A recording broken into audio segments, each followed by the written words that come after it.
அணையா தீபத்துக்கு முன்பாக மலர் தூவி அஞ்சலி செலுத்தினார் வோல்கர் ரக்.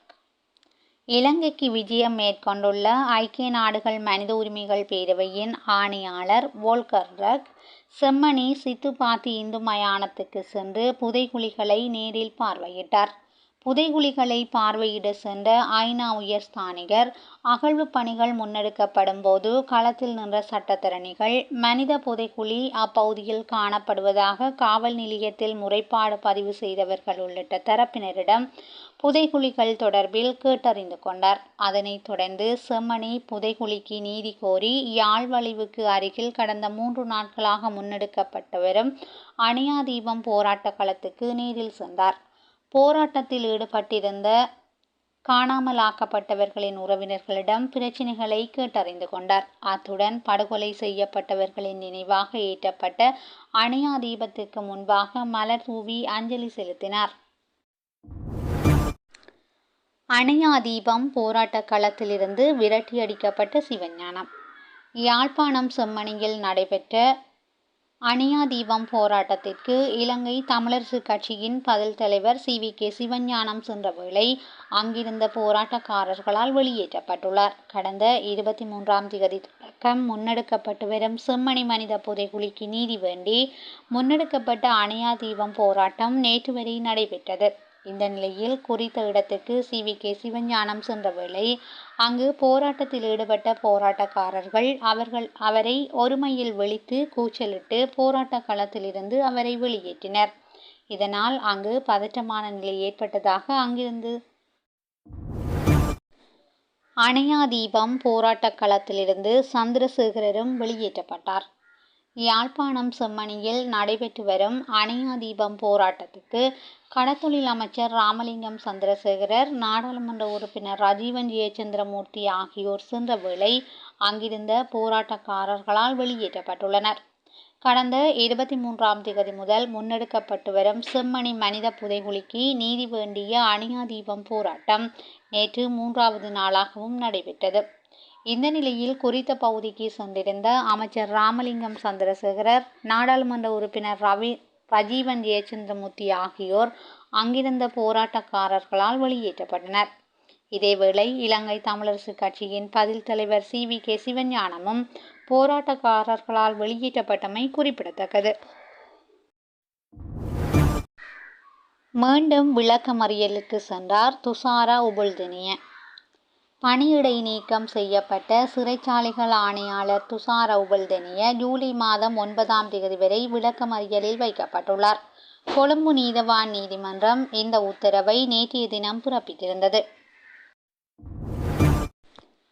ஈழத்தமிழரை கைவிட்டது போல் மலையக மக்களை கைவிடாதீர்கள், மனோ கணேசன் தெரிவிப்பு. ஐக்கிய நாடுகள் சபையும் அதற்குள் வரும் மனித உரிமைகள் ஆணையகமும் இலங்கையில் வாழும் ஈழத்தமிழ் மக்களை கைவிட்டு விட்டதாக தமிழ் முற்போக்கு கூட்டணியின் தலைவரும் நாடாளுமன்ற உறுப்பினருமான மனோ கணேசன் தெரிவித்துள்ளார். யுத்தகால பகுதியில் ஐக்கிய நாடுகள் சபை வடக்கிலிருந்து முன்னறிவித்தலிருந்து வெளியேறி அங்கே சாட்சியமில்லாத யுத்தம் நடக்க ஏதுவாக அமைந்து விட்டது என அவர் குற்றம் சாட்டினார். யுத்தம் நிறைவடைந்து 15 வருடங்கள் கடந்த போதும் காணாமலானோர் தொடர்பில் பொறுப்பு கூறல் நடைபெறவில்லை. அரசியல் கைதிகள் பிரச்சினை முழுமையாக தீர்க்கப்படவில்லை எனவும் இனப்பிரச்சினைக்கு இன்னும் தீர்வு எட்டப்படவில்லை எனவும் அவர் குறிப்பிட்டுள்ளார்.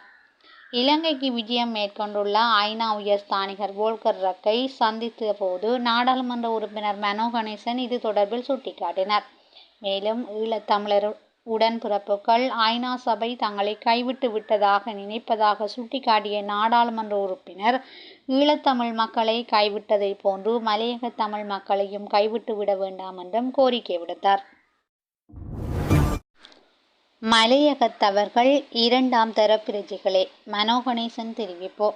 இலங்கையில் வாழும் சமீபத்திய இந்திய வம்சாவளி மலையக மக்கள் காணி உரிமை, வீட்டு உரிமை, வறுமை, சிசு மரணம், சுகாதாரம், தொழில் நிலையங்கள் உள்ளிட்ட அனைத்திலும் மிகவும் குறைவளர்ச்சி கொண்ட மக்களாக வாழ்கின்றனர் என நாடாளுமன்ற உறுப்பினர் மனோ கணேசன் தெரிவித்துள்ளார். ஐநா மனித உரிமைகள் பேரவையின் உயர்ஸ்தானிகர் வோல்கர் ரக்குடனான கலந்துரையாடலின் போது நாடாளுமன்ற உறுப்பினர் இதனை குறிப்பிட்டுள்ளார். இதற்கு முன்னர் இலங்கைக்கு வருகை தந்த ஐநாவின் விசேட அறிக்கையாளர் டொமோயா ஒபோக்டா பெருந்தோட்ட மக்கள் தொடர்பில் அறிக்கை ஒன்றை தயாரித்து மனித உரிமைகள் பேரவையின் 51வது அமர்வில் சமர்ப்பித்திருந்தார். இந்த அறிக்கையை கவனத்தில் கொள்ளுமாறும் நாடாளுமன்ற உறுப்பினர் உயர்ஸ்தானிகரிடம் கேட்டுக்கொண்டார். இலங்கையை பற்றி அறிக்கை சமர்ப்பிக்கையில் வடகிழக்குக்கு வெளியே வாழும் மலையக மக்கள் தொடர்பிலும் கவனம் செலுத்துமாறு நாடாளுமன்ற உறுப்பினர் கேட்டுக்கொண்டார். மலையக மக்கள் இன்னமும் முழுமையான குடிமக்களாக இந்நாட்டில் வாழாமல் இரண்டாம் தர பிரஜைகளாகவே வாழ்கின்றனர். காணி உரிமை உட்பட உரிமைகள் உரித்தாகும் போதுதான் அவர்களது குடியுரிமை முழுமையடையும் என நாடாளுமன்ற உறுப்பினர் மனோ கணேசன் தெரிவித்துள்ளார். உயர்தர பரீட்சார்த்திகளுக்கான விசேட அறிவிப்பு.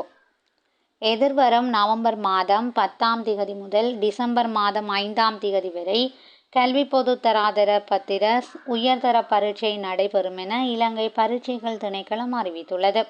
அதன்படி இம்மாதம் 26ஆம் திகதி முதல் ஜூலை மாதம் 21ஆம் திகதி வரை இணையத்தினூடாக பரீட்சைக்கு விண்ணப்பிக்க முடியும் என அந்த திணைக்களம் அறிக்கை ஒன்றை வெளியிட்டு குறிப்பிட்டுள்ளது. விண்ணப்பங்களை இலங்கை பரீட்சைகள் திணைக்களத்தின் உத்தியோகபூர்வ வலைத்தளத்தினூடாக விண்ணப்பிக்க முடியும். விண்ணப்பங்களை ஏற்றுக்கொள்வதற்கான இறுதி திகதி எக்காரணம் கொண்டும் நீடிக்கப்பட மாட்டாது என்றும் அறிவிக்கப்பட்டுள்ளது. மேலதிக தகவல்களை பெற்றுக்கொள்ள இலங்கை பரீட்சைகள் திணைக்களத்தின் தொலைபேசி எண்கள் மற்றும் மின்னஞ்சல் ஊடாக தொடர்பு கொள்ள முடியும். பேருந்து கட்டணம் தொடர்பில் வெளியான அறிவிப்பு. ஜூலை மாதம் 1ஆம் திகதி முதல் பேருந்து கட்டணம் 2.5% குறைக்கப்படும் என தேசிய போக்குவரத்து ஆணைக்குழு அறிவித்துள்ளது. மேலும் குறைந்தபட்ச கட்டணங்களில் எவ்வித திருத்தமும் இருக்காது எனவும் தேசிய போக்குவரத்து ஆணைக்குழு தெரிவித்துள்ளது. சிறுவர்களை யாசகத்தில் ஈடுபடுத்தினால் சட்ட நடவடிக்கை. 16 வயதுக்குட்பட்ட சிறுவர்களை யாசகத்தில் ஈடுபடுத்தல் மற்றும் 16 தொடக்கம் 18 வயதுக்கு இடைப்பட்டவர்களை வீட்டுப்பணி உள்ளிட்டவற்றில் ஈடுபடுத்துவதை தடை செய்யும் சட்ட ஏற்பாடுகளை அமுல்படுத்த அமைச்சரவை தீர்மானித்துள்ளது. அமைச்சரவைகள் முடிவுகளை அறிவிக்கும் ஊடக சந்திப்பில் வைத்து அமைச்சரவை பேச்சாளர் அமைச்சர் நலிந்த ஜெயதிச இதனை குறிப்பிட்டுள்ளார்.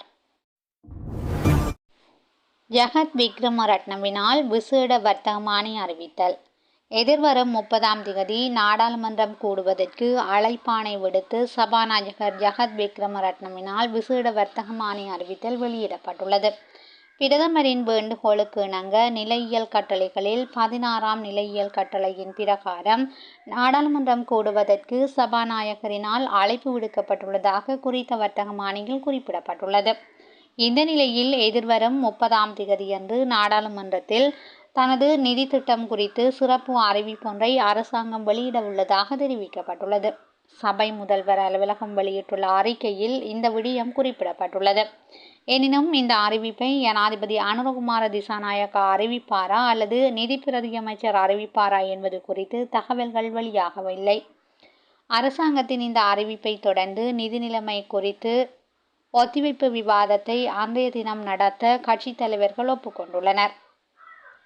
இதேவேளை ஏப்ரல் மாதம் 21 தாக்குதல் தொடர்பான நாடாளுமன்ற விவாதத்தை எதிர்வரும் ஜூலை மாதம் 9ஆம் திகதியன்று நடத்துவதற்கு ஏற்பாடுகள் மேற்கொள்ளப்பட்டுள்ளன. இலங்கை நோக்கி படையெடுக்கும் வெளிநாட்டவர்கள். இந்த மாதத்தின் முதல் 22 நாட்களில் 93,486 சுற்றுலா பயணிகள் நாட்டிற்கு வந்துள்ளனர்.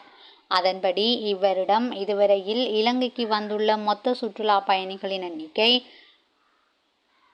11,23,283 என இலங்கை சுற்றுலா அபிவிருத்தி அதிகார சபை தெரிவித்துள்ளது.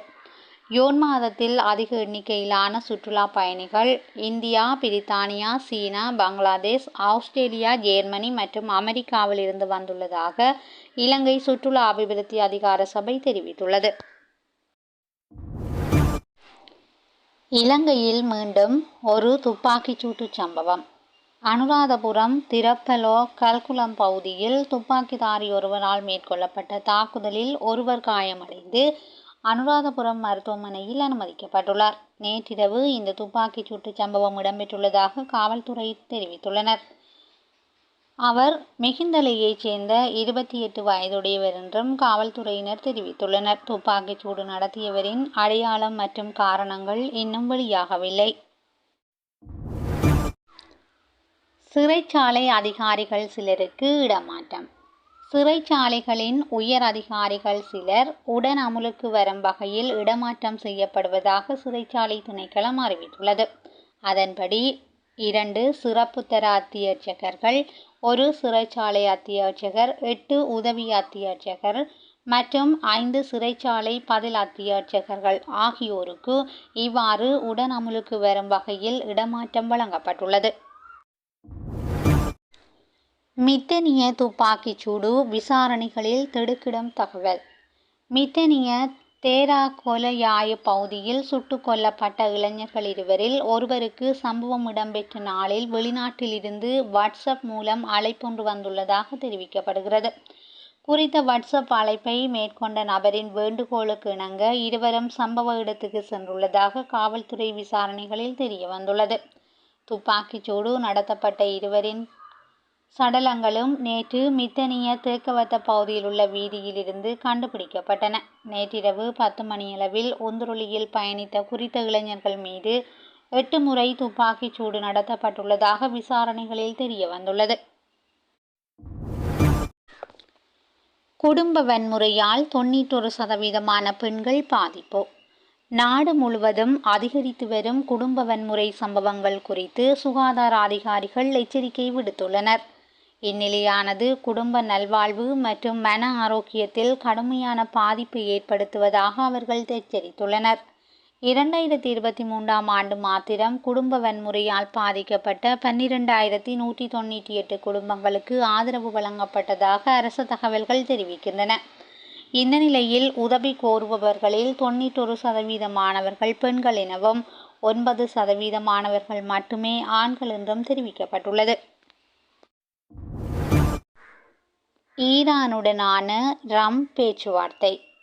ஈரானின் அணு ஆயுதங்களை முடிவுக்கு கொண்டு வருவதற்கான பேச்சுவார்த்தை அடுத்த வாரம் இடம்பெறும் என அமெரிக்க ஜனாதிபதி டொனால்ட் ட்ரம்ப் தெரிவித்துள்ளார்.